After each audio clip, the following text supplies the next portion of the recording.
Let's turn on some of these additional ones. Boom, boom. Right here, I do some additional fog balance to make sure that this robot really reads like he's in light. Right. This last layer, just a little bit more of those highlights, little shiny highlights. So if we zoom into this section, it's working quite well. I like the way this hand, this robot hand and this car are coming together. It does feel, it starts to have that photo feel, especially if you blur your eye. Right, it starts to look like like a shot from the film, and that's exactly what you're trying to achieve with this kind of painting, is to show a producer or show someone in the executive team that, hey, look, the film will look like this. We could get Industrial Light and Magic to do this kind of cool shots. So if the film gets green lit and you fund this film hundreds of millions of dollars, that if it looks this cool, probably people are going to watch it and you're going to make your money back. Right, that's what these production paintings are for, to start to sell these big giant projects. Okay, let's go to robot number 2. So at this point, it's pretty much done. For my demo, I actually just wanted to go this far, but I still wanted to see, hey, look, can you add another one in the back? Obviously, I don't have time to paint another one, so I just kind of cloned him. I made a copy. So he's not paint on a layer. Remember, if you guys watched last week's tutorial, you remember me saying that when we do stuff on films, we try to keep our stuff on a layer, because that way we can move them around. You can see here. The only thing I gotta do if I actually have to move him here is just adjust his shadow a little bit, painting his other feet, but it's very easy to manipulate. Versus I started painting all the background, everything with him, then it becomes very, very tricky to move him around. So this is just thing we do on the film side. On the game side, I typically don't do this as much. I just paint everything as raw, almost one layer, because typically in games they're a little bit looser on the position of certain things. Like in films, if they like this shot, they'll actually use it in the real movie, right? They'll just go down to IOM, and IOM will match your shot exactly to the way you painted it. So, in Industrial Light and Magic, they might not even build the feed too, right? They go, hey, the shot looks like this, then we're just going to do it like this. Anything the camera don't see, they don't build, right? Saves time, and saves money. In games, however, they're a little bit looser on that. It's like, if I move it here, they go, it's okay, we can move it here, because it doesn't really affect budgets as much. These are literally shot designs that you're doing here. So the positions of objects and lighting gets scrutinized greatly on films. They'll be like, hey, move it over by just 2 inches, move it this way, because we have an actor coming in from the lower left, so we got to make sure there's no tendencies where the eye don't get distracted by his eyes, and these crazy stuff. So you tend to do these pixel pushing things, like move them over by 2 centimeters this way, because we have Megan Fox coming in from this way.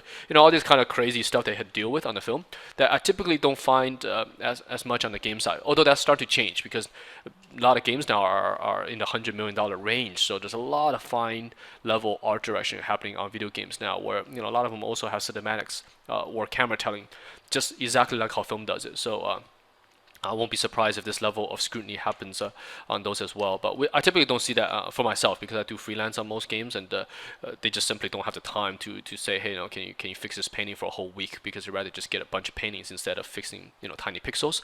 Whereas in films, this level of fix is quite important, because once the shot is locked, this will get sent off, and they'll try to match your shot. Okay, so hopefully all that makes sense to you.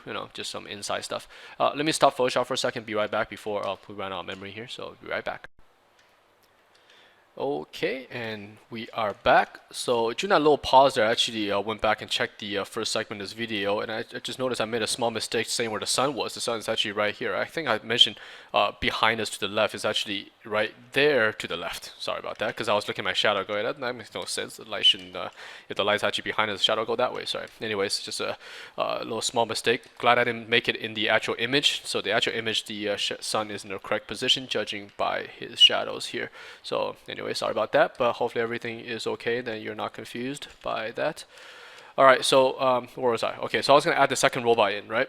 So again, with the whole layer thing, by keeping these kind of layers, making the clones and moving stuff around very easy. So I just kind of cloned them out. It's a cheesy way to do it, but if you're in a time crunch, this kind of method works quite well. I can even use this method, for example, to clone him out and then just change his designs as we go. For example, the majority of the design looks like that, but you could go in and actually start painting him to make him look different.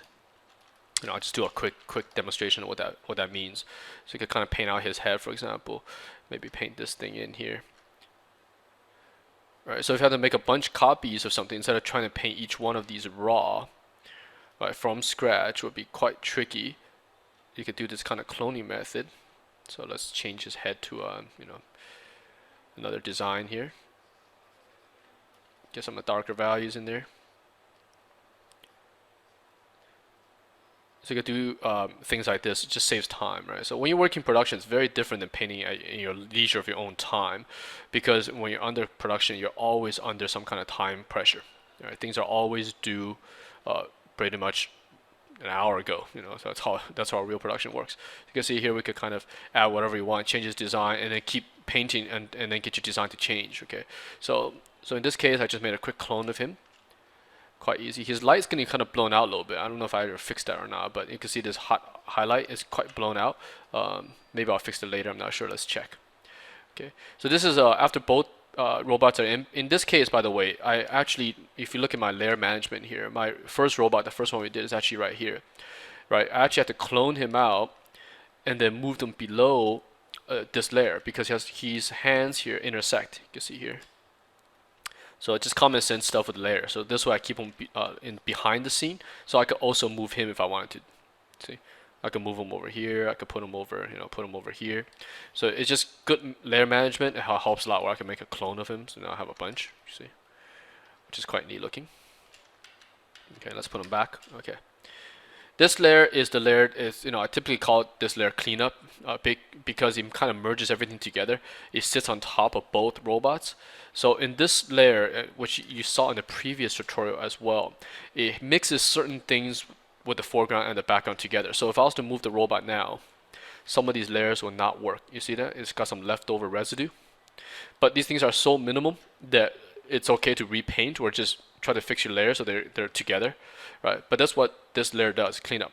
It tries to merge the environment and the robots all into one. So let's look at the hand here.